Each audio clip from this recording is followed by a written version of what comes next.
Inter అయిపోయిందా? Engineering ఎక్కడ join అవ్వాలా అని ఆలోచిస్తున్నారా? స్కిల్ జెన్ లో జాయిన్ అవ్వండి, 100% జాబ్ సాధించండి. వెల్కమ్ టు న్యూస్ అండ్ నిజాలు. This is Lumbini. NEET paper leak విషయంలో జంతర్ మంతర్ దగ్గర స్టార్ట్ అయిన సీజేపీ ప్రొటెస్ట్ ఎడ్యుకేషన్ మినిస్టర్ రాజీనామా వరకు వెళ్ళిందంటే జనాలు ఇన్స్టిట్యూషన్స్ దగ్గర నుండి ఏం అకౌంటబిలిటీ ఎక్స్పెక్ట్ చేస్తున్నారు, గవర్నమెంట్ నుండి ఎలాంటి అకౌంటబిలిటీ ఎక్స్పెక్ట్ చేస్తున్నారు, ఎండ్ ఆఫ్ ద డే ఈ ఎంటైర్ ప్రొటెస్ట్ సినారియో నుండి అవుట్కమ్ ఏంటి అండ్ మనమేం నేర్చుకోవచ్చు డిస్కస్ చేద్దాం. ఈరోజు మనతో జాయిన్ అయిపోతున్నారు geopolitical analyst and also senior journalist Suresh Kochattil sir మనతో పాటున్నారు. Let's talk to him. Hello sir, నమస్తే. నమస్తే అమ్మా. సార్, రీసెంట్గా జరిగిన సీజేపీ ప్రొటెస్ట్ జంతర్ మంతర్లో ఏదైతే ఉందో దాని నుండి మనం ఏం నేర్చుకోవచ్చు అన్న దాని గురించి మాట్లాడితే, అంటే ఇప్పుడు యూత్ అంటే నీట్ పేపర్ లీక్ విషయంలో స్టార్ట్ అయినా కూడా డిఫరెంట్ టర్న్స్ తీసుకుంది. అది దెన్ ఆఫ్టర్ మళ్ళీ ఒక మేజర్ ఇష్యూ లాగా టర్న్ అయింది and also politically motivated issues కూడా దీంట్లో ఇన్వాల్వ్ అయ్యాయి అని చెప్పేసి. సో గవర్నమెంట్ దీన్ని ఎలా డిస్టింగ్విష్ చేసుకోవాలి అండ్ ఎంటైర్ సినారియో నుండి అవుట్కమ్ ఏంటి, మనం ఏం నేర్చుకోవాలంటారు? ఒకటి ఉంది, మనం ఎప్పుడు చెప్తా ఉందండి, ఏడుస్తున్న పాపకి పాలిస్తారని. గవర్నమెంట్ అది ప్రూవ్ చేస్తారు ఇంకోసారి. అంటే ఎవరు వైలెన్స్లో ఇండల్జ్ చేస్తారో, ఎవరు రాళ్ళు విసురుతారో, ఎవరు కార్లను తగలబెడతారో, ఎవరు షాప్ విండోస్ని కొట్టి పడేస్తారో వాళ్ళతోనే గవర్నమెంట్ మాట్లాడతారు. 2024లో హర్ష్ దూబే అని చెప్పి ఒక యంగ్స్టర్ ఉన్నాడు, మీకు ఇప్పుడు టీవీలో కనిపిస్తుంటారు, రిజర్వేషన్ వ్యతిరేకంగా మాట్లాడుతుంటారు. ఆ అబ్బాయి 2024లో ఆయన ఒక ప్రొటెస్ట్ కోసం, అంటే అప్పుడు కూడా పేపర్ లీక్ అయింది, 2024లో ఫస్ట్ టైం నీట్ లీక్ అయింది. సో ఆయన గవర్నమెంట్తో మాట్లాడడానికి చిన్నగా ఒక సైలెంట్ ప్రొటెస్ట్గా ఆయన వెళ్ళి గవర్నమెంట్తో మాట్లాడతా అని చెప్పి ఒక డెలిగేషన్ ఆఫ్ యంగ్స్టర్స్ వెళ్తే వీళ్ళతో మాట్లాడమని చెప్పేసి గవర్నమెంట్ వాళ్ళని పంపించేశారు. ఎందుకు? వాళ్ళు చాలా క్వైట్ పీపుల్, చాలా ప్రొఫెషనల్గా మాట్లాడదాం, మాకు వైలెన్స్ వద్దు, ధర్నాలు వద్దు, ఏమొద్దు, మీతో మాట్లాడదాం, మేము రాధాకృష్ణ కమిటీ పెట్టారు, ఒకసారి మా సజెషన్స్ కూడా తీసుకోండి అని చెప్పడానికి. కానీ వాళ్ళని గవర్నమెంట్ అన్నారు, sorry we won't speak to you. దీంతో ఫస్ట్ లెసన్ ఎక్కడే వస్తుంది. ఇప్పుడు నేను జే సాయి దీపక్ గారిది ఇంటర్వ్యూ, ఇంకా కొంతమంది ఇంటర్వ్యూలు చూశాను, ఈవెన్ మన ఎస్ గురుమూర్తి గారి ఇంటర్వ్యూ చూశాను. గురుమూర్తి గారు అయితే ఒక ఎక్స్ట్రీమ్కి వెళ్ళిపోయారు. ఆయన అంటారు దీస్ పీపుల్ ఆర్ క్రిమినల్స్ ఇప్పుడు చేసిన జంతర్ మంతర్. దానికి ఆయన కారణాలు చెప్తున్నారు. అదే టైం సాయి దీపక్ గారు కొంచెం కూడా మెజర్డ్గా ఆయన లీగల్ లాంగ్వేజ్ నుంచి మాట్లాడుతున్నారు. ఫర్ ఎగ్జాంపుల్, ఈ సీజేపీ వాళ్ళు ఏమంటారు, అందరు వ్యతిరేకంగా మీరు కేసులు ఎత్తివేయాలంటున్నారు. కానీ అదే టైంలో వాళ్ళు ఏమంటున్నారు, అక్కడ వచ్చిన క్రిమినల్స్ మీద మాకు కంట్రోల్ లేదు, మీరు చూసుకోవాలండే అంటున్నారు. How can you speak two different tones? మీరు అంటున్నారు క్రిమినల్స్ వచ్చారు, క్రిమినల్స్ అక్కడ దాడి చేశారు, కార్ల మీద దాని మీద రాళ్ళు కొట్టారు, మీరు రాళ్ళు విసిరేశారు, మేము చేయలేదు, వాళ్ళు చేశారంట. మళ్ళీ మీరు అంటున్నారు ఫేషియల్ రికగ్నిషన్ సిస్టమ్ పెట్టకుండా వీళ్ళని ఎట్లా ఐడెంటిఫై చేస్తారు? సో అక్కడే మీకు కాంట్రడిక్షన్స్ వచ్చేస్తుంది అన్నమాట. సో దీన్నే గవర్నమెంట్ ఇప్పుడు కొంచెం ఆలోచించాల్సి వస్తుంది. ఎందుకంటే ఇట్లాంటి ప్రొటెస్ట్ డెమాన్స్ట్రేషన్ చాలా ఫ్యాషనబుల్ అయిపోయింది ఇప్పుడు. అంటే మీరు 10 రాళ్ళు తీసుకొని విసిరి పోలీసు వాళ్ళు కొట్టి లేకుంటే వెహికల్స్ని డ్యామేజ్ చేస్తే మిమ్మల్ని గవర్నమెంట్ చర్చకు పిలుస్తారు. మీరు క్వైట్గా ఉన్న ఒక నాన్ వైలెంట్ మేనర్లో వెళ్ళి ప్రొఫెషనల్గా మాట్లాడదాం అంటే గవర్నమెంట్ మీతో మాట్లాడరు. అది ఏ గవర్నమెంట్ అనగా నేను దాన్నే మోదీ గవర్నమెంట్ తప్పు పడుతున్నాను. ఫస్ట్ డే జరిగినప్పుడు నేను ఒక ట్వీట్ చేశాను, ఈ సరెండర్ చేసిన తర్వాత ఈ సీజేపీ వాళ్ళ డిమాండ్స్ అంగీకరించినప్పుడు నేను చెప్పాను, సారీ ధర్మేంద్ర ప్రధాన్ రాజీనామా ఐ హ్యావ్ నో డిస్ప్యూట్, జరగవచ్చు, బియాండ్ దాట్ వాట్ ఓకే, మీరు ఎందుకు కేసెస్ విత్డ్రా చేస్తారని చెప్పి అష్యూరెన్స్ ఇచ్చారు, మీ ఏ లాజిక్ మీద ఇస్తున్నారు మీరు? అది ఇప్పుడు ఎట్లయిపోయిందంటే రేపు నేను ఏదైనా చేసి రోడ్డు మీద ఒక మర్డర్ కూడా చేసి మళ్ళీ గవర్నమెంట్ దగ్గర చెప్తున్నాను నా మీద కేసు వేయకూడదు మీరు, ఎందుకంటే నేను Gen Z. Sorry, doesn't work like that. If you have violated the law మీ మీద చర్యలు ఉండాల్సిందే. దిస్ ఈజ్ వాట్ ఈవెన్ ఈ సౌరవ్ దాస్ కానీ వీళ్ళందరూ చెప్పాలండే. ముందు చెప్పారు వాళ్ళు, తర్వాత వాళ్ళు బ్యాక్ ట్రాక్ చేశారు. ఎందుకంటే వాళ్ళకి అర్థమైపోయింది వచ్చిన వాళ్ళు చాలామంది వైలెన్స్లో ఇండల్జ్ చేశారు, ఫోటోలన్నీ వచ్చేసినాయి, వాళ్ళ సీసీటీవీ కెమెరాస్లో వాళ్ళ ఇమేజెస్ ఉంది, సో వాళ్ళ మీద కేసులు ఉంటుంది. అది చూడంగానే వీళ్ళు భయపడ్డారు, ఎందుకంటే వీళ్ళ దాంట్లోనే చాలామంది దాంట్లో ఇండల్జ్ చేశారనమాట. సో ఫస్ట్ లెసన్ అదేంటంటే గవర్నమెంట్ ఒక టైంకి ఒక క్రైసిస్ వచ్చినప్పుడు మాట్లాడాలి గవర్నమెంట్. అది 2024లో జరగలేదు. ఎందుకు? హర్ష్ దూబే అనే మనిషి youngster, he is not a politically aligned, ఆయనకి ఆమ్ ఆద్మీ పార్టీ బ్యాకింగ్ లేదు. ఈ దీప్కే లాగానో లేకుంటే సౌరవ్ దాస్ లాగానో లేకుంటే రంకా లాగానో he has no political backing. ఆయన వీళ్ళ ముగ్గురు ఆమ్ ఆద్మీ పార్టీ కోసం పనిచేస్తారు. ఓకే, వాళ్ళు డినై చేస్తారు కానీ officially they are Aam Aadmi Party people. Aam Aadmi Party social media అంతా చూసుకున్న వీళ్ళు ముగ్గురు. ఇప్పుడు ఈ అజిటేషన్లో వాళ్ళు పక్కన వచ్చేసి కాదు మాకు దాంతో సంబంధం లేదంటూ. కానీ అరవింద్ కేజ్రీవాల్ స్టేజ్ మీద కనిపించారు, మన ఆతిషి వచ్చే మర్లేనా కూడా స్టేజ్ మీద కనిపించింది. అంటే మీరు ఏమన్నారు ఇనీషియలీ అభిజిత్ దీప్కే మేము ఒక్కరిని కూడా స్టేజ్ మీద రానియమ్మ పొలిటీషియన్స్ అన్నారు. తర్వాత డింపుల్ యాదవ్ వచ్చింది, యోగేంద్ర యాదవ్ వచ్చారు, షబనా ఆజ్మీ వచ్చింది. వీళ్ళందరూ సోకాల్డ్ ఎన్జిఓలందరికీ పొలిటికల్ అఫిలియేషన్ ఉంది, అరుంధతి రాయ్ కూడా. సో వీళ్ళు అర్థం చేసుకోవాలి, మీరు ఒక ఉద్యమం మొదలుపెట్టినప్పుడు దాని రెస్పాన్సిబిలిటీ మీ మీద ఉంటుంది. ఒక రాళ్ళు విసిరారో, లేకుంటే అక్కడ ఒక మర్డర్ జరిగిందో, లేకుంటే అక్కడ ఒక కత్తితో ఎవరైనా పొడిచారంటే as an organiser you are responsible. Equally responsible కాబట్టి you cannot say that I will not bother about all this, నాకు దీంతో సంబంధం లేదు, మేము ఒట్టే స్టేజ్ మీద కూర్చున్నాం, కింద కొట్టుకున్నారో చచ్చారో నాకు తెలియదంట. అది that is not acceptable. Okay, that is what main lesson అని ఒక లెసన్ దీని నుంచి ఇదే నేర్చుకున్నారు. దట్ ఒక మూమెంట్ ఆర్గనైజ్ చేసినప్పుడు, ఎందుకంటే మీరు ఎంతో పుట్టలేదు ఆ టైంలో. జయప్రకాష్ నారాయణ గారి మూమెంట్ బీహార్ నుంచి స్టార్ట్ అయింది, నవనిర్మాణ్ మూమెంట్. జేపీ గారు ఒక మాట చెప్పారు ఆ టైంలో, ఒక్క ఇన్సిడెంట్ ఆఫ్ వయలెన్స్ జరిగితే కూడా నేను ఈ మొత్తం నవనిర్మాణ్ మూమెంట్ ఆపేస్తానని చెప్పేసి. ఆలోచించండి, వయలెన్స్ జరగలేదు, అక్కడిక్కడ చిన్న చిన్న ఘటనలు ఉన్నాయి, కానీ that was more of police over reaction ఉండే అంతే. కానీ జేపీ గారి మూమెంట్ అట్లా ఉండే. దాని తర్వాత మనం చూసాం మండల్ అజిటేషన్ జరిగింది, అక్కడ చాలా మటుకు వయలెన్స్ ఉండే. అక్కడ కూడా యంగ్స్టర్స్ రిజర్వేషన్ వ్యతిరేకంగా ఫార్ అండ్ అగేన్స్ట్ చాలా మటుకు గొడవలు జరిగింది అనమాట. ఇదన్నీ చూసుకుంటూ వస్తే ఇప్పుడు ఈ పర్టికులర్ వన్ వీళ్ళేం చెప్తున్నారు, మేము జెన్జీని రిప్రజెంట్ చేస్తున్నాం. Under what condition? Majority of the Gen Z వాళ్ళ పని చూసుకుంటున్నారు, కాలేజ్కి వెళ్తున్నారు, చదువుకుంటున్నారు, దాని తర్వాత ఒక ఉద్యోగం చేసుకుంటున్నారు, దాని తర్వాత పెళ్ళి, దాని తర్వాత మ్యారేజ్, తర్వాత వాళ్ళ పిల్లలు, వాళ్ళ రెస్పాన్సిబిలిటీ అన్నీ నడుస్తూనే పోతే ఒక ఫేజ్ ఆఫ్ లైఫ్ ఉంటుంది. These fellows are not like that, these are freeloaders. వీళ్ళకి ఉద్యోగం ఏం లేదు, వీళ్ళు బతుకుతున్నది ఏంటి, వీళ్ళ ఎన్జిఓకి వచ్చే డబ్బుల మీద బతుకుతున్నారు. మీకు గ్రీవియన్సెస్ ఉన్నాయి, గవర్నమెంట్తో మాట్లాడండి. కానీ నేను మాట్లాడను, మీరు మా దగ్గర వచ్చి మాట్లాడాలి, లేదు న్యూట్రల్ వెన్యూలో కనుస్తాం. లాస్ట్ ధర్మేంద్ర ప్రధాన్ రాజీనామా చేసిన తర్వాత ఏమంటున్నారు, కాదు మోదీ గారు కూడా రాజీనామా చేయాలంట.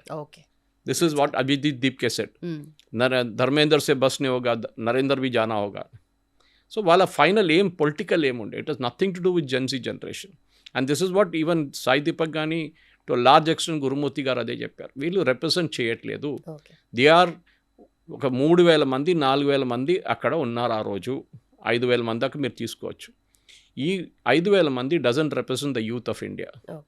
99.9% యూత్ చాలా పీస్ఫుల్ మనుషులు, వాళ్ళ రెగ్యులర్ లైఫ్లో వెళ్తున్నారు, వాళ్ళ పని చేసుకుంటున్నారు. ఇవాళ పొద్దున కూడా నా ఫ్రెండ్ ఒకరు ఫోన్ చేసి నాకు బాంబే నుంచి వాళ్ళ కొడుకు గురించి అడిగాను అనమాట, ఏం చేస్తున్నారు మీ కొడుకు కూతురు అంటే, కొడుకు ఇట్లా ఒక మేనేజ్మెంట్ కోర్స్లో జాయిన్ అయ్యిండు, మంచి పెద్ద ఇన్స్టిట్యూట్లో, కానీ ఆయనకి ఐఏఎం రాలేదన్నారు. ఎంత వచ్చింది మార్క్స్ అంటే 99.4 వచ్చింది క్యాట్లో, కానీ అడ్మిషన్ రాలేదన్నారు. ఆలోచించండి. Whereas another boy who's got 90 has got admission. అది అఫ్కోర్స్ రిజర్వేషన్ పాలసీ, దాని ప్రాబ్లమ్స్ దానికి ఉన్నేలే, కానీ ఫ్రస్ట్రేషన్ ఆలోచించాం. ఆయన కూడా వచ్చి ధర్నాలు కూర్చున్నాడా? లేదు కదా. ఓకే, మా ఫ్రెండ్స్ కొంతమంది కూతురు వీళ్ళందరూ పోస్ట్ చేశారు first, we celebrate Dharmendra Pradhan. Then వాళ్ళ తర్వాత వాళ్ళు కాలేజ్ వాళ్ళు చెప్పినప్పుడు వాళ్ళకి దాని ఇంపాక్ట్ అర్థమైంది. అమ్మ ఆ పోస్ట్ డిలీట్ చేయండి, ఎందుకంటే ప్రతి పోస్ట్ని పోలీసు వాళ్ళు ట్రాక్ చేస్తున్నారు. మీరు annoyingly you will get into the trap. రేపు మీకు ఒక పాస్పోర్ట్ కావాలన్నా, ఉద్యోగం కావాలన్నా మీకు రాదు. సో ఈ లెసన్స్ మనం నేర్చుకోవాల్సింది జంతర్ మంతర్ ప్రొటెస్ట్ నుంచి ఒకటి. ఎందుకంటే జంతర్ మంతర్ ఇట్ సెల్ఫ్ ఎప్పుడో పార్లమెంట్ అటాక్ జరిగిన తర్వాతనే సెక్యూరిటీ ఫోర్సెస్ గవర్నమెంట్కి అడ్వైస్ చేశారు, పార్లమెంట్ చాలా దగ్గర ఉంది జంతర్ మంతర్, మీరు అక్కడి నుంచి అది మార్చి రామ్లీలా మైదానంలోనే ఎక్కడైనా పెట్టుకోండి ప్రొటెస్ట్ అని, ఇక్కడ పెట్టుకోకూడదు. కానీ అది జరగలేదు. ఇప్పుడు కోర్టులో కూడా పిటిషన్ పడుంది ఒకటి దాని గురించి. సో ఒకటి మనం అడగాల్సిన ప్రశ్న, ఒక ఆర్గనైజేషన్ యంగ్స్టర్స్ని రిప్రజెంట్ చేస్తారంటే లేదు, వాళ్ళ పాయింట్ ఆఫ్ వ్యూని రిప్రజెంట్ చేస్తున్నారంతే. సెకండ్, మీరు వైలెన్స్లో ఏంటో, ఎందుకంటే మీరు తెలుసు సోనం వాంగ్చుక్ ఫాస్టింగ్ మొదలైనప్పుడు దాకా వీళ్ళకి ఒక ట్రాక్షన్ లేకుండే. ఓకే, ఎవరో వస్తున్నారు ఎవరో పోతున్నారు, కానీ సోనం వాంగ్చుక్ ఫాస్టింగ్ మొదలుపెట్టారు, దాని తర్వాత ఆయన మెదాంతాకి మార్చారు. దాని తర్వాత ఆయన ఫాస్ట్ విత్డ్రా చేసినప్పుడు ఆయన మీద ఎంత పర్సనల్ అటాక్ జరిగింది మీరు చూసుంటారు. మీరు కాంగ్రెస్తో కుమ్మక్కయ్యారు, మీరు బీజేపీతో కలిసిపోయారు, డబ్బులు తీసుకున్నారు గవర్నమెంట్ దగ్గర నుంచి. And so much so that వాళ్ళ wife Geetanjali had to give a statement saying you people don't have a heart. Right. But ఇక్కడ end of the day youth కానీ లేదంటే ఎవరైనా ఎక్స్పెక్ట్ చేసేది ఇన్స్టిట్యూషన్స్ దగ్గర నుండి అకౌంటబిలిటీ కదా సార్. అకౌంటబిలిటీ మరి ఈ ఫామ్లో వస్తే కష్టమే కదా. ప్రతిసారి అకౌంటబిలిటీ అని ఎట్లా డిఫైన్ చేస్తారు మీరు? ఓకే, ఇప్పుడు దాకా పేపర్ లీక్ కాలేదు. 6 సార్లు different central government papers leak అయింది యూపీఏ హయాంలో. ఎడ్యుకేషన్ మినిస్టర్ ఎవరున్నారు తెలుసా మీకు అప్పుడు? కపిల్ సిబల్.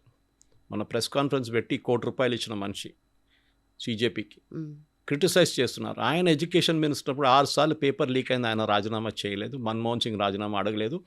మన్మోహన్ సింగ్ అడిగితే కూడా ఎవరు రాజీనామా చేయరు, ఎందుకంటే he didn't have any power. అది మనం అర్థం చేసుకోవాలి. నేను జస్టిఫై చేయట్లేదు ధర్మేంద్ర ప్రధాన్ చేశారని చెప్పి. ఇక్కడ మధు బంగారప్ప కర్ణాటకలో ఎడ్యుకేషన్ మినిస్టర్, పేపర్ లీక్ అయింది. డీకే శివకుమార్ ఏమంటున్నారు, మంత్రి ఎందుకు రిజైన్ చేయాలి పేపర్ లీక్ అయితే? ఇదే డీకే శివకుమార్ ఢిల్లీలో వచ్చి మన ప్రొటెస్ట్లో కూర్చున్నారు, ధర్మేంద్ర ప్రధాన్ రాజీనామా చేయాలని చెప్పి. సో డైకాటమీ చూడండి అక్కడ. మీరు అడిగిన ప్రశ్నకి yes, government has to speak. The problem అంటే మన దగ్గర దట్ మన గవర్నమెంట్కి బ్యూరోక్రసీ కంట్రోల్ చేస్తారు. రైట్. మినిస్టర్కి వాళ్ళు చెప్తారు, సార్ మీరు వెళ్ళకండి, ఇది చాలా పెద్ద ప్రాబ్లం అయిపోతుంది. సో మినిస్టర్స్కి ఎక్స్పీరియన్స్ లేదు. వాళ్ళు 5-6 సంవత్సరాలు పనిచేసిన వాళ్ళు ఉంటే, not like Rajnath Singh or Amit Shah, చాలా ఎక్స్పీరియన్స్ ఉన్న మనుషులు కాదు వీళ్ళు. వాళ్ళని దానికోసం జేపీ నడ్డా గారిని, జితేంద్ర సింగ్ని పంపించారు ఈ చర్చలకి. గవర్నమెంట్ మాట్లాడడం అంటే you to nip the problem in the bud అంటారు ఇంగ్లీష్లో. ఎక్కడ మొదలైంది అక్కడ మీరు ఫినిష్ చేసేసారు. మీరు దాన్ని మళ్ళీ పొడిగించుకుంటూ పోతే అది పెద్ద ఇష్యూ అయిపోతుంది. సో హర్ష్ దూబే 2024లో నేను మాట్లాడుతాను గవర్నమెంట్ అని చెప్పి ఒక చిన్న డెలిగేషన్ తీసుకెళ్తే ఎడ్యుకేషన్ సెక్రటరీ ఎవరో అన్నారు, sorry we won't meet you. Minister కాదు, మిమ్మల్ని జాయింట్ సెక్రటరీ కూడా కలవారని చెప్పారు. అక్కడ వచ్చింది లెసన్ అంటే వీళ్ళకి అర్థమైపోయింది, ఇప్పుడు నెక్స్ట్ టైం జరిగినప్పుడు we have to resort to violence. కానీ వైలెన్స్ ఏమవుతుంది, వైలెన్స్ జరిగిందంత అంటారు, ఓ ఇది మేము చేయలేదు, మేము చేపియలేదు. So logic is very clear. Why are you asking for withdrawal of FIR against everybody? అంటే మీరు అందరు వ్యతిరేకంగా ఎఫ్ఐఆర్ విత్డ్రా చేయమంటారు. లక్కీలీ సుప్రీంకోర్టు, నాకు దానికోసం కోపం వచ్చింది. మనం టీచ్ చేసినప్పుడు చాలా వైరల్ అయింది, అది లక్షల వ్యూస్లో వెళ్ళింది అది. And everybody started calling, Suresh గారు మీరంటే ఇట్లా చెప్తున్నారండి. నేను చెప్పాను, I'm very angry with Modi personally, because ఏం లేదు, వీ ఎక్స్పెక్ట్ టఫ్ రెస్పాన్స్. మీరు వెళ్ళి పిల్లల మీద ఫైరింగ్ చేయని చెప్పట్లేదు. కేరళలో టీజీ మోహన్ దాస్ ఉన్నారు, ఆర్ఎస్ఎస్ డైలాగ్, ఆయన చెప్పారు, నేనుంటే హోమ్ మినిస్టర్ మొత్తం ఫైరింగ్ చేసి పడేస్తుండే అని చెప్పేసి. That is way of expressing anger అన్నమాట. ఎందుకంటే మనం చూస్తున్నాం, మన పిల్లలు చదువుకొని కాలేజీలో చదువుకొని ఉద్యోగం చేసి వెళ్ళారు, వాళ్ళకి ఏం ప్రాబ్లం లేదు, వాళ్ళకు కూడా చాలా ఇష్యూస్ వచ్చింది, కానీ వాళ్ళు అడ్డుకున్నారు, వాళ్ళు they carried on with the life. ఇంకోటి మీరు చూసుంటారు, అమ్మాయిలు అక్కడ వచ్చి యూజ్ చేసిన కొన్ని వర్డ్స్ మీరు చూసుంటారు, మోదీ అమ్మగారి గురించి, మోదీ గారి గురించి, మెలోనీ అండ్ మోదీ గారి గురించి. ఓకే, ఒకడైతే మొత్తం ప్యాంట్ ఇప్పేశాడు. ఇదంతా వాట్ ఈస్ ఇట్? అమ్మాయిలు అంటే మీ అప్బ్రింగింగ్ ఏంటి? మీ పేరెంట్స్ మిమ్మల్ని ఏం నేర్పించారు? ఒక పబ్లిక్లో వెళ్ళినప్పుడు మీకు తెలుసు మీ మీద 10 కెమెరాలు తిరుగుతున్నాయి, ఇది పబ్లిక్ అయిపోతుంది, ఇప్పుడు ఏడుస్తున్నారు, నాతో తప్పు అయిపోయింది, మా అమ్మగారు నాన్నగారు నన్ను ఇంటికి రాని అట్లేదు. డెఫినెట్గా మనం సొసైటీలో బతుకుతున్నాం మనం.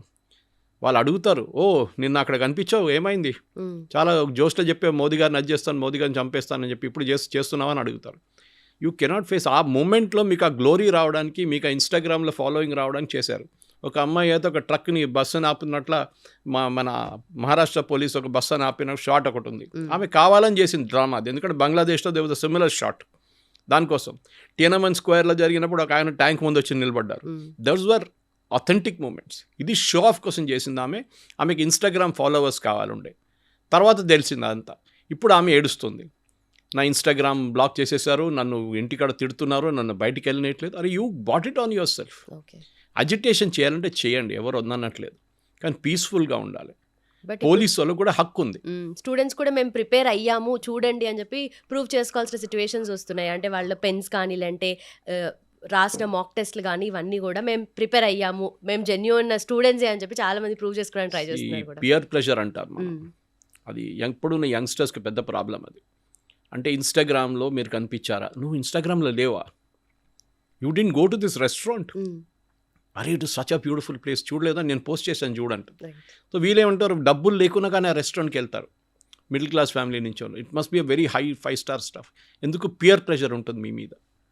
సో అమ్మ దగ్గర నాన్నగారు డబ్బులు తీసుకొని అడిగి అక్కడికి వెళ్తారు, లేకుంటే ఫ్రెండ్స్తో షేర్ చేసుకుంటూ వెళ్తారు. పియర్ ప్రెషర్ ఉంది. డ్రెస్సింగ్ సెన్స్ పియర్ ప్రెషర్ ఉంటుంది. మీరు ఏ సినిమాకి వెళ్తారు, పియర్ ప్రెషర్ ఉంటుంది. మీరు ఏ మ్యూజిక్ వింటారు, పియర్ ప్రెషర్ ఉంటుంది. సో ఈ పియర్ ప్రెషర్ని ఎక్స్ప్లాయిట్ చేసుకున్నారు ఆ రోజు. మీరు చెప్పండి, సౌత్ ఇండియా నుంచి ఇప్పుడు ఇక్కడ ప్రొటెస్ట్ చేశారు, ఇందిరా పార్క్ దగ్గర అంతా ప్రొటెస్ట్ చేసి వెళ్ళిపోయారు వాళ్ళు. ఏమైనా గొడవ చేశారా?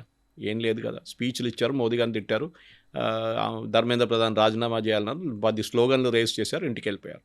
రైట్. అఫ్ కోర్స్ వాళ్ళకు కూడా ప్రాబ్లం వస్తుంది, ఎందుకంటే వాళ్ళ ఫోటో ఇప్పుడు పోలీసు వాళ్ళ దగ్గర ఉంది.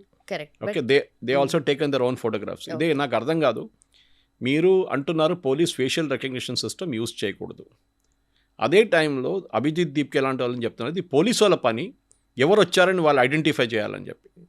ఒకవైపు మీరు అంటున్నారు you should not use facial recognition, ఒకవైపు మీరు ఆధార్ కార్డ్ చెక్ చేయని అనుమతించలేదు పోలీసు వాళ్ళు స్టార్ట్ చేస్తే, మూడో సైడ్ ఏమంటున్నారు మీరు మీ రెస్పాన్సిబిలిటీ లా అండ్ ఆర్డర్ మీది, మాది కాదు. లా అండ్ ఆర్డర్ రెస్పాన్సిబిలిటీ ఉన్నప్పుడు ఒకసారి లక్ష్మణ్ రేఖ ఉంది, అది బ్యారికేడ్ పెట్టారు, సెక్షన్ 144 పాత సెక్షన్ 140, ఇప్పుడు బిఎన్ఎస్ఎస్లో ఇంకో సెక్షన్ ఉంది, అది దాని కింద more than 4 people should not assemble. ఈ పర్మిషన్కి 2 రోజులే పర్మిషన్ ఇచ్చారు, after that it is illegal. చట్టంలో లాలు అదే చూస్తారు, they don't look at your emotions and other things. మీరు చట్టం వైలేట్ చేశారా, yes then that section is applicable against you.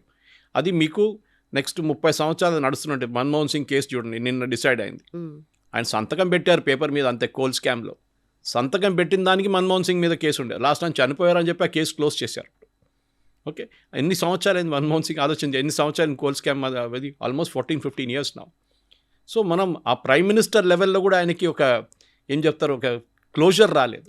అప్పుడు యంగ్స్టర్స్ ఎవరండి, వీళ్ళ మీద 20-25 సంవత్సరాలు నడుస్తుంటుంది కేసులన్నీ, పోలీస్ స్టేషన్ తిరగాల్సి వస్తుంది మీకు. సో దీప్కే, సౌరవ్ దాస్, వీళ్ళందరూ they are very funded, heavily funded, 5-star culture, వీళ్ళందరూ రిచ్ ఫ్యామిలీస్. మీరు చూసుంటారు 5-star హోటల్లో పార్టీ చేశారు సౌరవ్ దాస్, డ్యాన్స్ చేశారు, మోదీ గారిని మాక్ చేశారు ఫ్రాండ్స్ అని చెప్పేసి. నేను అడుగుతున్నా ఒకటి, అక్కడ 3,000, 4,000, 5,000 మంది ఉన్నారు కదా యంగ్స్టర్స్, చాలామంది ఇక్కడి నుంచి వచ్చారు, వాళ్ళని కూడా పిలవచ్చు కదా 5-star, ఓన్లీ యువర్ ఫ్రెండ్స్. ఇదొక క్వశ్చన్ అందరూ అడుగుతున్నారు, అంటే మీరు ఒక ఎక్స్క్లూజివ్ క్లబ్ క్రియేట్ చేసుకుంటున్నారు మీకోసం అన్నమాట. సెకండ్, మీరు డిమాండ్ చేస్తున్న అందరి మీద ఎఫ్ఐఆర్ రద్దు చేయాలి, Supreme Court luckily Supreme Court sir no. So మన యంగ్స్టర్స్ వైపు నుంచి నేర్చుకోవాల్సిన లెసన్ చాలా ఉన్నాయి. డోంట్ ఫాలో ద క్రౌడ్, ఇంగ్లీష్లో అంటాం డోంట్ ఫాలో ద హర్డ్ అంటాం. హర్డ్ మెంటాలిటీ అంటే మనం మేకలు చూస్తుంటాం, గుంపు వెళ్ళిపోతుంది, అది ఒక మేక పోయిందని దాని వెనక పోతారు, అందరు పోతారు, వాళ్ళు ఆలోచించరు. ఓకే, సేమ్ విత్ డక్స్, వాళ్ళు ఒక రూట్లో ఒక డక్ పోయిందనుకో అందరు దాని వెంట పోతారు మొత్తం అనమాట. ఇది ప్రాబ్లం మన యంగ్స్టర్స్కి. ఇప్పుడు వాళ్ళ ఆ మెచ్యూరిటీ వాళ్ళకి లేనప్పుడు, ఎస్పెషల్లీ 17 to 18, 19, 20 ఆ ఏజ్ గ్రూప్ ఉంది చూడండి, I've gone through that face with my daughter. వాళ్ళ ఆ ఏజ్ గ్రూప్లో మీరు వాళ్ళు దే ఆర్ చేంజింగ్ ఓవర్ అన్నమాట, from a teenager to a kind of slightly mature individual. అప్పుడు ఒక రెబెలియస్ స్ట్రీక్ ఉంటుంది వాళ్ళ దాంట్లో, ఏమైనా చెప్తే అమ్మ నాన్న బ్యాక్ ఆన్సర్ చేస్తారు. చాలామంది పేరెంట్స్ నా దగ్గర వచ్చి చెప్పారు, సురేష్ గారు ఇట్లా బ్యాక్ ఆన్సర్ చేస్తున్నారు, మీరు ఎట్లా హ్యాండిల్ చేశారని. So there are ways to handle it అన్నమాట. వాళ్ళ స్పేస్ ఇవ్వాల్సి వస్తుంది, ఇవ్వకుండా ఒక డిక్టేటర్ లాగా మనం పర్ఫామ్ చేయలేము ఇంటికాడ. Okay, especially when you have single children, that is the biggest problem. So అట్లాంటి దాంట్లో మనం అర్థం చేసుకోవాలి, కానీ పేరెంట్స్ పిల్లలకి నేర్పాలి. మీరు ఒక సినిమా థియేటర్కి వెళ్ళినప్పుడు అక్కడ ఎట్లా బిహేవ్ చేయాలి, ఒక రెస్టారెంట్కి వెళ్ళినప్పుడు ఎట్లా బిహేవ్ చేయాలి, పెద్దోళ్ళు కూర్చున్నప్పుడు ఎట్లా బిహేవ్ చేయాలి, వాళ్ళతో ఎట్లా మాట్లాడతారు. ఓకే, ఏదో వచ్చి అరగెంట్గా మాట్లాడడం కాదు. సో ఎల్డర్స్ ఉంటారు ఫ్యామిలీలో, వారు ఏదో చెప్తారు, ఏమమ్మా నువ్వు ఇట్లాంటి డ్రెస్ వేసుకున్నావు అంటారు కొంత పెద్దోళ్ళు.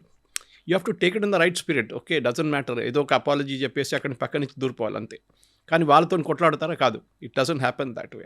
మన ఇండియన్ సోషల్ సిస్టమ్ ఇప్పుడు కూడా రెస్పెక్ట్ ఫర్ ఎల్డర్స్ చాలా ఇంపార్టెంట్.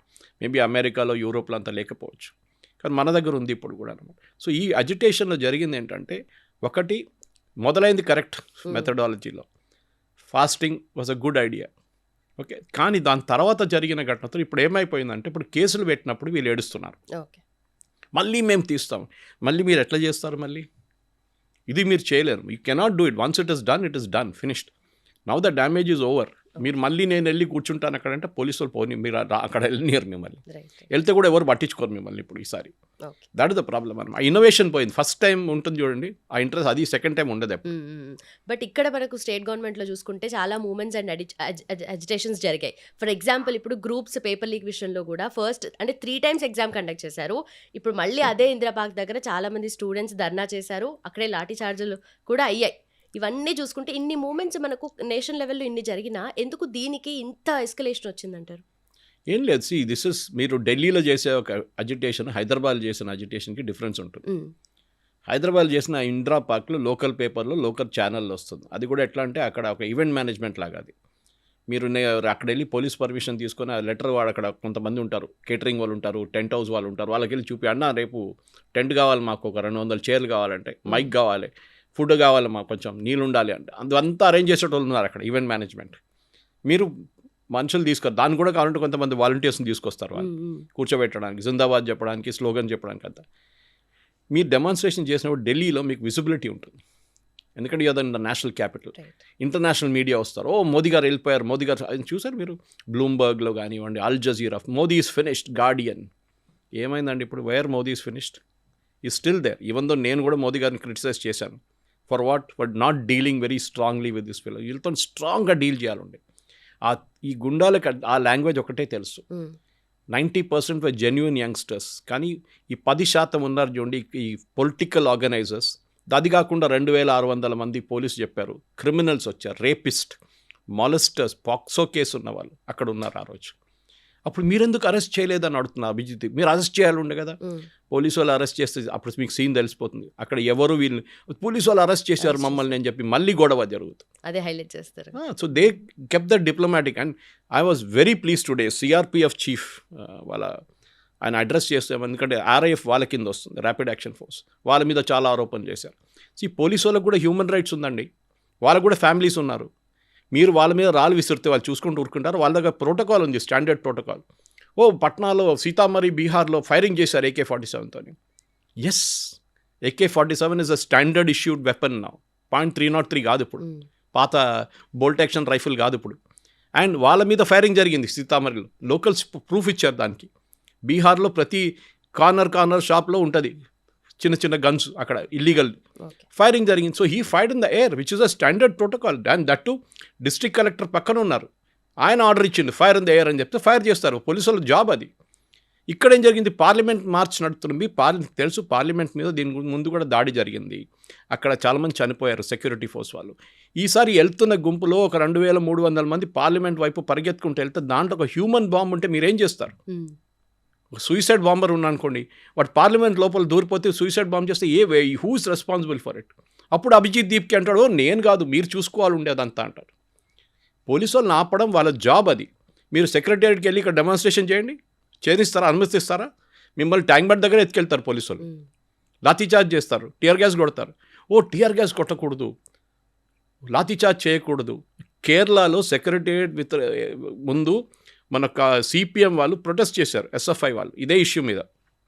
కేరళ పోలీస్ 14 FIRలు రిజిస్టర్ చేశారు, ఇవాళ దాకా విత్డ్రా చేయలేదు. 14 FIRలు విత్డ్రా చేశారు. అదే రాహుల్ గాంధీ ఢిల్లీలో కూర్చొని అంటున్నారు, ఇదే VD సతీశన్ కేరళ ముఖ్యమంత్రి ఢిల్లీకి వెళ్ళి FIR విత్డ్రా చేయాలి. అరే మీరు FIR పెట్టింది ఏమైందిరా అంటే అది సపరేట్, దట్ ఈస్ మా పొలిటికల్ బ్యాటిల్. కేరళలో CPMకి మాకు ఎప్పుడు పొలిటికల్ బ్యాటిల్, ఇది కూడా అంతే కదా. This is the political battle ఇప్పుడు జరుగుతుంది. కానీ ఇప్పుడు లెసన్స్ ఏంటంటే ఈ సైలెంట్ మెజారిటీని ఎవరు రిప్రజెంట్ చేస్తున్నారు? రాకెట్లు తయారు చేస్తున్నారు, they are making lithium batteries, they are doing innovation, వాళ్ళు స్టార్టప్స్ పెడుతున్నారు, 400 స్పేస్ స్టార్టప్స్ ఉన్నాయి. వాళ్ళు పని చూసుకుంటున్నారు. అపోలో డైనమిక్స్ అని చెప్పి మన బిట్స్ పిలాని హైదరాబాద్ క్యాంపస్లో డ్రోన్స్ తయారు చేస్తున్నారు. There is the silent majority which is at work. అదే టైంలో నీట్ ఎగ్జామ్ లీక్ అయింది, మనకు ఏ రెస్పాన్సిబిలిటీ లేదంటే అది కూడా లేదు. Government has a responsibility for that. Exam system ఫ్లాడ్ మనది. ముందు ఇప్పుడు ఈయన తీసేసి ప్రహ్లాద్ జోషిని తీసుకొచ్చారు. ఇప్పుడు ఏమంటున్నారు? అయితే మీరు ఒక OBCని తీసేశారు, ధర్మేంద్ర ప్రధాన్, మీరు ఒక బ్రాహ్మణ్ని తీసుకొచ్చారు. మీరు ఇప్పుడు గేమ్ మారిపోయింది. ఇప్పుడు ప్రాబ్లం వాళ్ళకి బ్రాహ్మణ్ వచ్చాడు, బ్రాహ్మణ్ మినిస్టర్ వచ్చాడు, ఆయన OBC ఉండే, మీకు తెలియదు అది ముందు. ఆయన్ని పార్లమెంట్లో చాలా పెద్ద హీరోగా రిసీవ్ చేశారు BJP ఎంపీలు. అది వాళ్ళ పొలిటిక్స్. అది ఆయన భువనేశ్వర్కి వెళ్ళినప్పుడు ఎయిర్పోర్ట్లో పెద్ద ఊరేపుగా తీసుకెళ్లారు ఆయన్ని ప్రొసెషన్, ఏదో ఒలింపిక్లో గోల్డ్ మెడల్ వచ్చినట్ల. సో అది పాలిటిక్స్ మనం అర్థం చేసుకోవాలి. వాళ్ళు ఫుల్ టైం పాలిటిక్స్లో ఉన్నారు, మీరు కూడా ఫుల్ టైం పాలిటిక్స్లో దిగండి కావాలంటే. But don't masquerade as a student leader. మీరు ఓపెన్గా చెప్పండి, మేము దీంట్లో ఫుల్ టైం ఉన్నాం, మా ప్రొఫెషన్ ఇది, పొద్దున కద్దరు వేసుకుంటాం, మేము దిగుతాం, లాఠీచార్జ్ తింటాం, ఇంటికి వస్తాం, అన్నం తింటాం, మళ్ళీ వెళ్తాం, మళ్ళీ గొడవ చేస్తాం, ఇది మా లైఫ్ ఇదే అండి. మలయాళంలో ఒక సినిమా ఉండే సందేశం అని చెప్పి, people can watch it's on YouTube, చాలా పాత సినిమా. It's exactly on this lines, how politics he's become a profession అని చెప్పేసి. సో మన దగ్గర కూడా అంతే. సో మీరు నీట్ లీక్ జరిగింది, అరెస్ట్ చేశారు, ఫాస్ట్ ట్రాక్ కోర్ట్స్ పెట్టారు. దాని తర్వాత ఎగ్జామ్ సెంట్రల్ గవర్నమెంట్ నడిపించే ఎగ్జామ్స్కి ఏం చేయాలని నందన్ నీలకేని కమిటీని పెట్టారు. ఇప్పుడు నందన్ నీలకేని పెట్టి ఆయన తిడుతున్నారు, వీళ్ళు మోదీ తిట్టారు కదా, అప్పుడు మేము కూడా తిడతాం ఆయన. That is not the solution. Let them come up with the recommendation. Okay, ఒకసారి లీక్ అయింది, 2 సార్లు లీక్ అయింది, 6 సార్లు కపిల్ సిబల్ ఉన్నప్పుడు లీక్ అయినప్పుడు మన్మోహన్ సింగ్ ఎవరు రాజీనామా చేయలేదు, ఎవరు ఏం చేయలేదు. కానీ I'm not justifying it again. కానీ ఓవరాల్ పిక్చర్ చూస్తే ఏంటంటే మన దగ్గర మీరు వైలెన్స్ చేస్తేనే గవర్నమెంట్ మీ మాటలు వింటారు. ఉమ్, మీరు సైలెంట్గా కూర్చొని ఇందిరా పార్క్ లేకుండా జంతర్ మంతర్లు ఎన్నో ప్రొటెస్ట్ నడుస్తాయి మన ఇందిరా పార్క్ లాగా, ఎవరిని పట్టించుకోరు. కేరళ సెక్రటేరియట్ బయట వెళ్ళండి మీరు, మొత్తం ఒక 15-20 టెంట్లు ఉంటుంది పేమెంట్ మీద. ఆ 1500 రోజులు అయింది ప్రొటెస్ట్, 342 రోజుల ప్రొటెస్ట్. ఏదో ఒక ఇది ఉంటుంది, అన్ఎంప్లాయిడ్ యూత్, అది ఇది మాది ఇది వచ్చింది, మెరిట్ లిస్ట్ వచ్చింది, మాకు ఉద్యోగం రాలేదు, గవర్నమెంట్ ఉద్యోగం రాలేదు, ఉమ్, ఇది నడుస్తూనే ఉంటుంది అన్నమాట. వాళ్ళని ఎవ్వరు పట్టించుకోరు. అప్పుడప్పుడు ఒక పొలిటికల్ లీడర్ వస్తాడు, స్పీచ్ ఇస్తాడు, వెళ్ళిపోతాడు, అంతే. ఆ టెలివిజన్ ఛానల్ వాళ్ళు అందరూ వస్తారు, కథ వీళ్ళు కూడా జిందాబాద్ అంటారు, అయిపోయింది. మళ్ళీ వీళ్ళందరూ నిద్రపోతారు, మళ్ళీ పొద్దున్న నెక్స్ట్ ఇంకో టీం వస్తుంది. This is the thing that is happening అనమాట. మనం అర్థం చేసుకోవాలి that how politics is coming to the entire thing. మీరు జెన్యున్ స్టూడెంట్ ప్రొటెస్ట్ ఉంటే it should have been a genuine student protest. Government మీ డిమాండ్స్ అంగీకరించారు, ఓకే. ఓకే. ఎఫ్ఐఆర్ గురించి ఒకటే డిస్ప్యూట్ ఉంది, Supreme Court is seized the issue, we cannot do anything. నేను Supreme Court పట్టించుకోను అని చెప్పి సౌరవ్ దాస్ అంటే వాట్ ఆర్ యూ టాకింగ్? గవర్నమెంట్కి పైన వస్తుంది Supreme Court when the give judgements, you have to listen, that is why it's called Supreme Court. Supreme government కూడా వినాల్సి వస్తుంది సుప్రీంకోర్టు జడ్జ్మెంట్ ఇచ్చినప్పుడు. కాదు మేము పట్టించుకోము సుప్రీంకోర్టుని, సారీ, ఇది బనానా రిపబ్లిక్ కాదు, ఇది చట్టాలు ఉన్నాయి, చట్టాలు వినాల్సిందే మీరు అన్నమాట. ఓకే. బట్ సార్ ఎంత ఇది ఇలాంటి ఇష్యూస్ ఎప్పుడు వచ్చినా కూడా అంటే మనం బ్యూరోక్రసీయే నమ్ముకున్నాం కాబట్టి, బ్యూరోక్రసీయే నేషన్ని బిల్డ్ చేస్తుంది కాబట్టి వాళ్ళెందుకు అకౌంటబిలిటీ తీసుకోరు? ప్రతిసారి మినిస్ట్రీ లెవెల్లో మాత్రమే ఎందుకు పీపుల్ అజిటేషన్స్ చేయడం కానీ వాళ్ళనే తిట్టడం కానీ చేస్తారు? ఇండియన్ బ్యూరోక్రసీ ఒక బ్రిటిష్ రెమినెంట్ అన్నమాట. అంగ్రేజ్ గయే లేకిన్ ఔలాద్ छोड़ అంటారు హిందీలో, అది మన దగ్గర ప్రాబ్లం. మన బ్యూరోక్రసీ ఇప్పుడు కూడా మారలేదు, వాళ్ళు పాత సిస్టంలో ఉన్నారు. వాళ్ళు ఒకసారి ఐఏఎస్ అయితే వాళ్ళు అనుకుంటారు దేవుడి తర్వాత నేనే ఉన్నా అనుకుంటారు. కాదు, ఆ యాటిట్యూడ్ మార్చాలని చాలా టైం నుంచి చేయాల్సి. ఇది యంగ్స్టర్స్ ఐఏఎస్ లెక్కుతున్నప్పుడు వాళ్ళు కూడా ఇట్లానే అనుకుంటారు, ఓ ఐఏఎస్ వచ్చేసింది, ఇప్పుడు నాకు కారు, నాకు ఇల్లు, నాకు అది, నా స్టేటస్. కానీ bureaucracy is all about dealing with people. మీరు చూడండి, రిటైర్ అయిన తర్వాత బ్యూరోక్రసీ చాలా బాగా ఫంక్షన్ చేస్తారు, వాళ్ళని అడ్వైజర్గా పెట్టుకుంటారు దానికి. But while they are in office వాళ్ళ పవర్ చూపిస్తారు. మాకున్న పవర్ చూడండి, నేను I can deny something to you, okay, నేను దీంతో మాట్లాడను పో అంటారు. వేరస్ ఉన్నారు 5% మంది ఐఏఎస్ ఆఫీసర్స్ ఉన్నారు హూ ఆర్ రియలీ గుడ్, కానీ 95% ఆ బ్యూరోక్రటిక్ మేజ్లో వెళ్ళిపోతారు వాళ్ళు. మినిస్టర్స్ని కరెక్ట్ అడ్వైస్ చేయరు. ఒక బ్రిటిష్ బీబీసీ సిరీస్ ఉండే ముందు, చాలా సంవత్సరాల ముందు, కాల్ ఎస్ మినిస్టర్. దాంట్లో చూపిస్తారు బ్యూరోక్రాట్స్ ఎట్లా కంట్రోల్ చేస్తారు మినిస్టర్ని అని. ఎక్కడ లెఫ్ట్ రైట్ తిరగాలంటే కూడా బ్యూరోక్రాట్ క్లియరెన్స్ ఇవ్వాలన్నమాట. ఈ కేసులో కూడా మీరు 2024లో when Harsh Dubey brought this issue up, అప్పుడు లీకేజ్ జరిగినప్పుడు మీరు మాట్లాడాలండి. అప్పుడే మీరు ఈ నందన్ నీలకేని కమిటీ అప్పుడు పెట్టాలండి. దాన్ని మీరు అలో చేశారు ఫెస్టర్ చేయడానికి, మళ్ళీ లీక్ అయింది. మన సిస్టమ్ అట్లా ఉంది. నేను ఎప్పుడు చెప్తున్నాను, ఎందుకు పేపర్ లీక్ అవుతుంది? కొనేటోడు ఒకడు ఉంటే అమ్మేటోడు ఒకడు ఉంటాడు. 30 లక్షలు 50 లక్షలు ఇచ్చి పేపర్ కొనడానికి పేరెంట్స్ రెడీ ఉన్నారు. ఎందుకు? వాళ్ళ కూతురు కొడుకుకి మెడిసిన్ సీట్ కావాలి. పక్కన చెప్పాలి కదా, 10 మందికి పెళ్ళికి వెళ్ళినప్పుడు చెప్పాను మా కూతురు డాక్టరు, మా కొడుకు డాక్టరు అని చెప్పేసి. ఇది చెప్పడానికి that is it. This attitude మన ఎప్పుడు దాకా యాటిట్యూడ్ ఉంటుందో లుంబిని ఈ ప్రాబ్లం ఉంటుంది మన దగ్గర. It will not go away. కానీ గవర్నమెంట్ వైపు నుంచి సిస్టమ్ సెటప్ చేయాలి, ప్రాసెసెస్ సెటప్ చేయాలి. దాని తర్వాత నడుస్తూనే ఉంటుంది అది. అట్లా జేఈ పేపర్ ఎప్పుడు లీక్ కాలేదు, ఓకే, మన క్యాట్ ఎగ్జామ్ పేపర్ లీక్ కాదు, ఎందుకు మీ ఐసీడబ్ల్యూ పేపర్స్ లీక్ కాదు, కంపెనీ సెక్రటరీ పేపర్ లీక్ కాదు. ఇదందుకు లీక్ అవుతుంది, because it is not based on computer based test. Now you do it, next year 2027 నుంచి సిబిటీకి వెళ్ళి దానికి ఇష్యూస్ ఉంటుంది, అది మీరు ఇప్పుడే సార్ట్అవుట్ చేసుకోండి. రిజల్ట్ చూపించండి. ఈ ఫాస్ట్ ట్రాక్ కోర్ట్ అన్నారు, punish them and send them to jail immediately. అది main. But Modi government strong action తీసుకునేది ఉండే అంటే ఎడ్యుకేషనల్ రిఫార్మ్స్ తీసుకొస్తారు అండ్ కమిటీ అలాట్ చేస్తారు, యాజ్ ఆల్రెడీ ఇట్ హ్యాపెండ్. ఇప్పుడు ఇంతకుముందు స్ట్రాంగ్ యాక్షన్ అయినా కూడా ఇదే కదా వాళ్ళు చేసేది. ఇంతకన్నా అంటే ఇప్పుడు రెసిగ్నేషన్ అయినా స్ట్రాంగ్ యాక్షన్. రెసిగ్నేషన్ అనేది ఒక పొలిటికల్ డ్రామా. ధర్మేంద్ర ప్రధాన్ ముందే రాజీనామా చేయాలండే, ధర్మేంద్ర ప్రధాన్ ఇప్పుడు రాజీనామా చేస్తారు, ఇదన్నీ ప్రశ్నలు వస్తున్నాయి అన్నమాట. ముందే రాజీనామా చేస్తే అయిపోతుండే కదా అని కాదు. ముందు రాజీనామా చేస్తే ఏమంటారు అప్పుడు? ఇప్పుడు ఏం చేశారంటే they have denied a political point for the opposition. Rahul Gandhi మిగతా వాళ్ళు ఏమనుకున్నారంటే మేము ధర్మేంద్ర ప్రధాన్ రాజీనామా మేమే తెప్పించాము, మేమే చేపించామని చూపించడానికి గవర్నమెంట్ ఏం చేశారు, దానికన్నా ముందు వాళ్ళు ధర్మేంద్ర ప్రధాన్ రాజీనామా స్టూడెంట్స్ అడిగారని చెప్పి మేము రాజీనామా ఇప్పించామని చెప్పి వాళ్ళ ముందు మాట్లాడుకొని దే అగ్రీ టు ఇట్. దాంతో ఏమైపోయిందంటే రాహుల్ గాంధీ కానీ మిగతా వాళ్ళకి పొలిటికల్ పాయింట్ లేదు. ఎవరైనా అడుగుతారు, సార్ మీరు చెప్పించారా రెసిగ్నేషన్ అంటే, మేమే కాదు పిల్లలు చెప్పించారు కదా, మీరు ఎక్కడ, మీ రోల్ ఏముంది దాంట్లో? మోదీ గవర్నమెంట్ మీరు అడిగినట్లే ఇది ముందే డిసిషన్ తీసుకుంటే బాగుంటుంది, అగ్రీ విత్ దాట్. కానీ గవర్నమెంట్లో కూడా ఏదో ఒక చిన్న లెక్కున వచ్చింది, వాళ్ళు అనుకున్నారు ఈ పిల్లలు ఎక్కువ రోజు నడిపించలేరు ఇదంతా, కానీ పార్లమెంట్ సెషన్ వచ్చిన తర్వాత సడన్గా ఇంట్రెస్ట్ పికప్ అయింది, దాని తర్వాత ఈ ఘటనలను జరిగింది. గవర్నమెంట్ కూడా ఒక లెసన్ ఇది, నెక్స్ట్ టైం జరిగితే ఏం చేయాలని చెప్పి. ఒక సెంట్రల్ గవర్నమెంట్ ఒకటే కాదు, ఈవెన్ స్టేట్ గవర్నమెంట్స్ ఒక లెసన్ ఇది. క్రైసిస్ని క్రైసిస్ లాగానే డీల్ చేయాల్సి వస్తుంది. మీరు దాన్ని చాలా రోజులు పొడిగించుకుంటూ తీసుకెళ్తే మళ్ళీ అది పెద్ద ప్రాబ్లం అయిపోతుంది. Nip the problem in the bit, అక్కడే ఆపేసేయండి, దాన్ని సొల్యూషన్ అక్కడే తీసుకొచ్చేసాను అనమాట. Disaster management. Yeah, it has to be done immediately. మీరు మళ్ళీ దాన్ని తర్వాత చూసుకుందాం, నరసింహరావు గారి పాలసీ ఒకటి ఉంటాయి, don't take a decision in the hope that the problem will go away అని. అంటే డిసిషన్ తీసుకోకపోతే ప్రాబ్లం వెళ్ళిపోతుంది అప్పుడే. అది అన్ని సిచ్యువేషన్స్లో అట్లా జరగదు, అది కొన్ని సిచ్యువేషన్స్లో ఉండే. కానీ మెజారిటీ ఆఫ్ దట్ లీడర్షిప్ అనేది you have to prove a point. Decision తీసుకోవడం తప్ప, that is different thing, with right or wrong, but you have to take a decision, అది important. Thank you so very much.